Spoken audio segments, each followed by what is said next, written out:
Welcome back to the class, everyone. Here on the channel, we love to talk about the in-game economy. What are the best teams that you currently need to be working on? What characters are doing really special things that you might not be realizing? And more importantly, how to hoard for the upcoming events that can have advantageous bonus drops. But today, I want to take a small break from talking about that and talk about how the game, Star Wars Galaxy of Heroes, could be doing better from a quality of life standpoint. And who knows, maybe Meathead will be watching this. So as you can see right in front of the screen here, we kind of already have our list of the things I want to talk about. So if you just wanted to see what we had out there to see if there's anything spicy, there you go. You don't necessarily need to watch the rest of the video, but I do want to walk through these 5 different things, because I really do think these could help Galaxy of Heroes be a more enjoyable experience and really match the theme that the game is currently using, because a lot of the things that I want to talk about are really just side effects of the fact that the game has been around for over 7 years, and some things just aren't necessary or overall just need improvements with how the game has grown. The first thing I want to talk about are ships not being accelerated.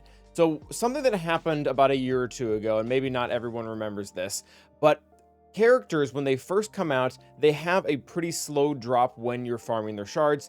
They're only available one at a time through whatever node they're on, whether it be Cantina, Fleet, Normal Energy, not really super important.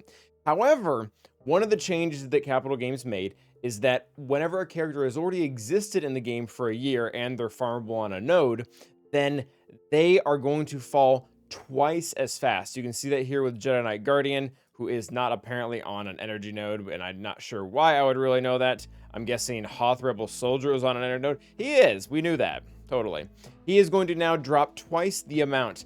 The big caveat for all of this is ships still, years later, have not fallen into this category. The ships have not caught up to this accelerated form, regardless of how old the ship is. Even if it came out around launch, when you go to look at the shards, they're still coming at this very slow 1 per rate. And this is holding a lot of newer accounts back and helping, or really encouraging them almost not to engage with ships, because they take that much longer to farm up. And I realize there is a lot of special things in ships, especially in the beginning of the game, that makes it important. So maybe you do want a little bit of a bottleneck so that you can take over and dominate your fleet arena. But at the same time, it just needs to happen. It creates these really awkward bottlenecks for if you want to go after Jedi Knight Luke, because it's important for a lot of other farms. You have to have Millennium Falcon. If you have to have Millennium Falcon, well, then you just have to grind out IG 2000 ship, which is not accelerated. Or one of the other things that slightly bugs me about them not being accelerated is if you get these nodes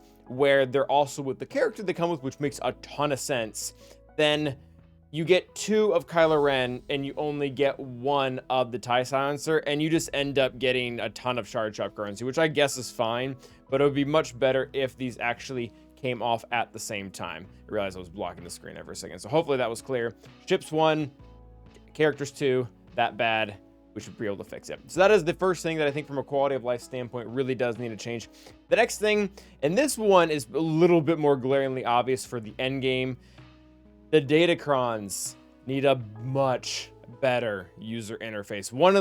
There's some very basic things, and granted, I would like much more advanced things, but there's some very basic things that these guys are missing. The fact right now that I can't toggle over to the next Datacron, that I have to go all the way back out, I have to wait for it to load up, then I have to click on it, and I'm not even entirely sure which one I clicked on, because there's not that much on the outside differentiating them between each other. These are both, actually no, this one right here, this one right here, and this one right here are all level 6 Empire Crons. Okay, great.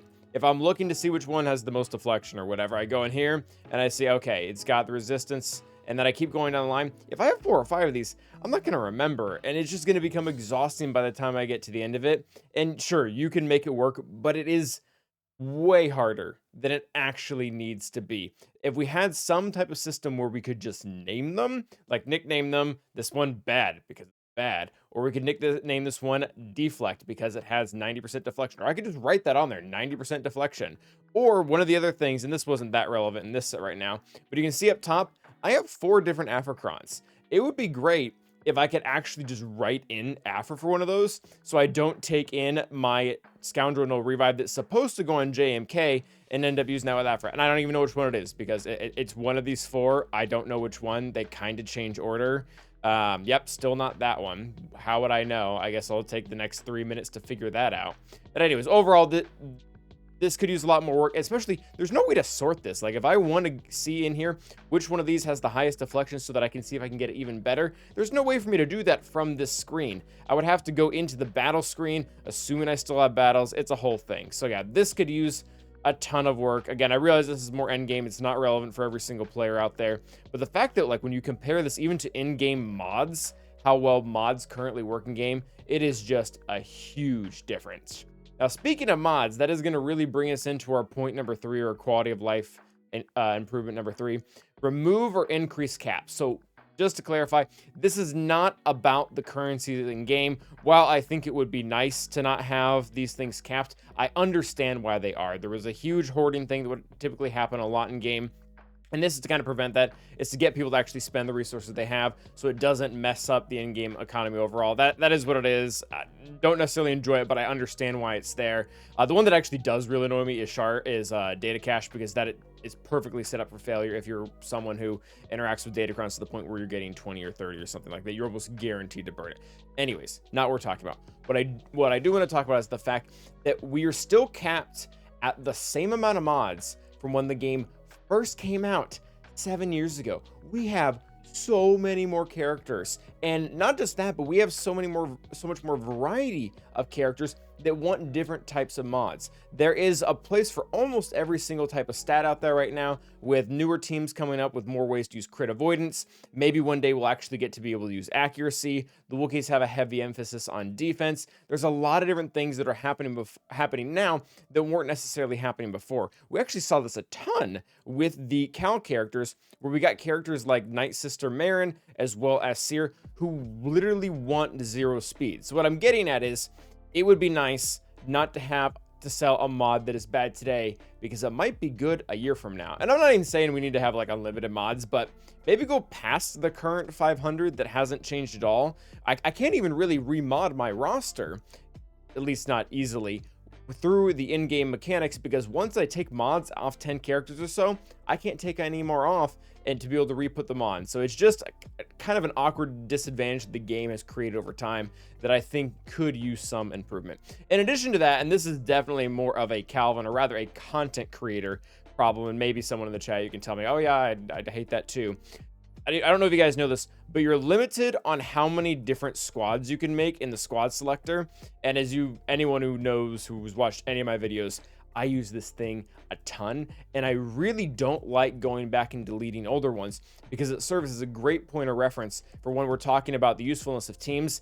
I don't want to have to make this from scratch every single time. I want to be able to come in here and edit this so that I can continue to build better resources. And I realize I might be in the minority. I don't know who out there is making, 200 squad tads. Maybe you probably don't need that many between the raid and conquest and GAC and 3v3. Oh, maybe you do. Anyways, not really the point. But I don't see why we should be capped at this, because this curbs the amount of time I spend in game. Sometimes I just want to come in here and I'm gonna put in all the Jedi teams that I possibly can to sort them out, and I want to talk about all the other Jedi that aren't even necessarily in the Jedi teams, like General Skywalker, and I start to load it up, and then it just caps me, and then I have to go and delete something else that I probably don't want to end up deleting, and it's just kind of an overall nuisance that I don't think is necessary. I would spend more time in the game if I had higher caps on those types of things. Next up, I do want to talk just slightly about the TWW Data / controls that have not really been updated, I don't think, since ever. And this has really been brought to light, and I can't show it now, but the current TB has actually gotten way better at showing us exactly what people have done, or rather the members of the guild have done during the event. Have they done the special mission? Did they fail it? Did they succeed at it? How many overall missions have they done? Not just in general, but in this exact sector. Have they deployed? Where did they deploy? There are so many useful statistics or stats that have been, oh yeah, it actually does show a little bit. So total territory points, which I guess that isn't that much, but it gives you all these different ways to see like, okay, who hasn't deployed, who do we need to ping on Discord or just message in the in-game chat to make sure they've actually deployed. It gives a ton of useful tools, and TW still has not received almost any love in that regard. And some of the controls, they could just use some variety. Right now we currently have a way to block off zones, but you can't actually stop people from attacking. If you have someone who just decides to go rogue, let's say they're new to the guild, they don't really get how things work, and they just start destroying everything, well, then you're kind of out of luck as a leadership.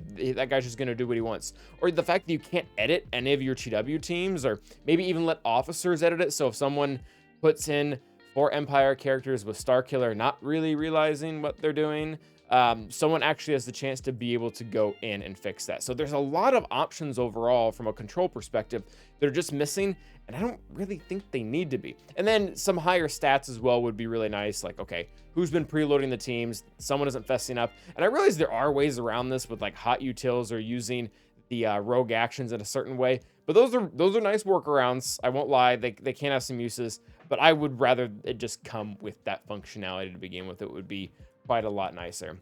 And the last one I want to talk about, and I think I'm kind of the only one who's really in this boat, is I would really like to see dailies condensed. We are finally, and we've been here for a while really, but we're finally at a point in game where there really does feel like something for everyone. If you're really into the roster management portion of things, you can kind of sit in here, tinker around with your stuff, your mods, your gear, see what you have out there, favor who you need, build the squads you want to build. If you're really into PvE, just for you, not for your guild, you go and play in Conquest for a long time. If you're really into PvP, territory wars or PvP guild stuff, then you have territory wars. There's kind of an outlet to play in every single game.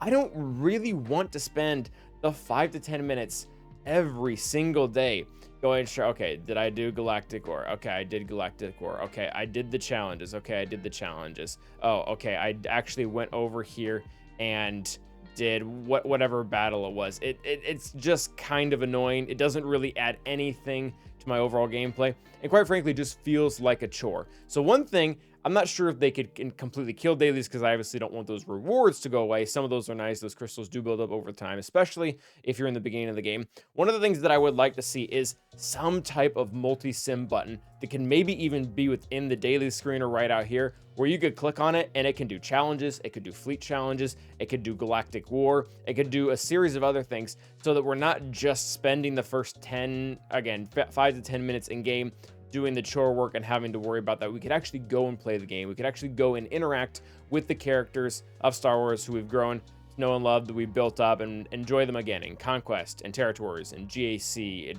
whatever it is. And I don't necessarily even want them to kill these game modes like Galactic War. They should still be available if someone wants to play with them or test in them or something like that.